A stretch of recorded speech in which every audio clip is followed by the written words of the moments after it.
C'est un acte regrettable. Je pense que rien ne justifie qu'on essaye quand même dérober des pièces d'identité pour remplir des fiches de parrainage. D'autant plus qu'on ne doit pas remplir des fiches de parrainage tant que la signature du parrain, de la personne qui parraine, n'est pas apposée sur la fiche de parrainage. Deuxièmement, les cartes d'identité en question, c'était des cartes d'identité destinées à des personnes qui sont non inscrites sur la liste électorale. Donc, je pense que c'est un acte qui est regrettable, qui n'aurait pas dû avoir lieu.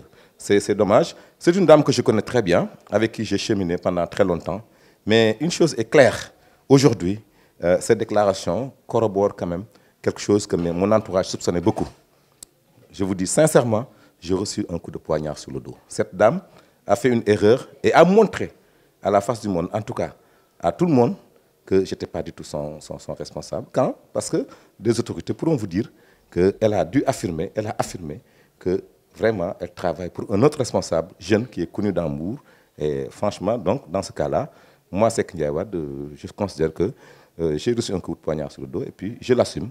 Cette dame m'a trahi, elle a travaillé pour quelqu'un d'autre. Elle en a eu les conséquences qu'elle a. Bon, je suis désolé, je ne le souhaite pas pour elle. Tout ce qu'on pourra faire pour l'aider, on le fera, mais vraiment, elle s'en tient qu'à elle-même.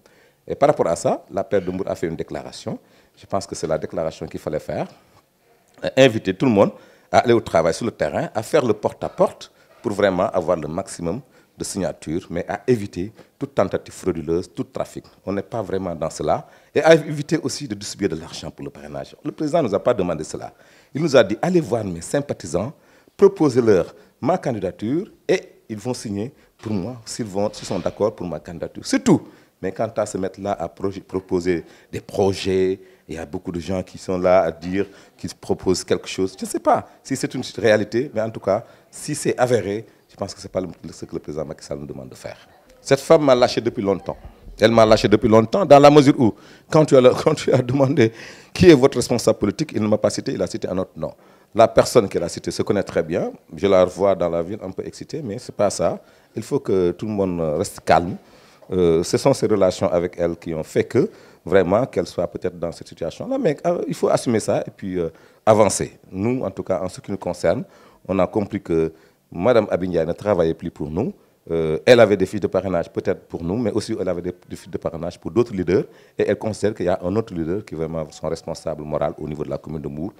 Je la laisse vraiment assumer ces propos-là. Et nous, en tout cas, de notre côté, nous continuons à faire notre travail, comme nous le faisions depuis le début, à chercher des parrainages dans la légalité, dans la discipline, dans la discrétion, mais aussi dans le respect de la loi sur le parrainage.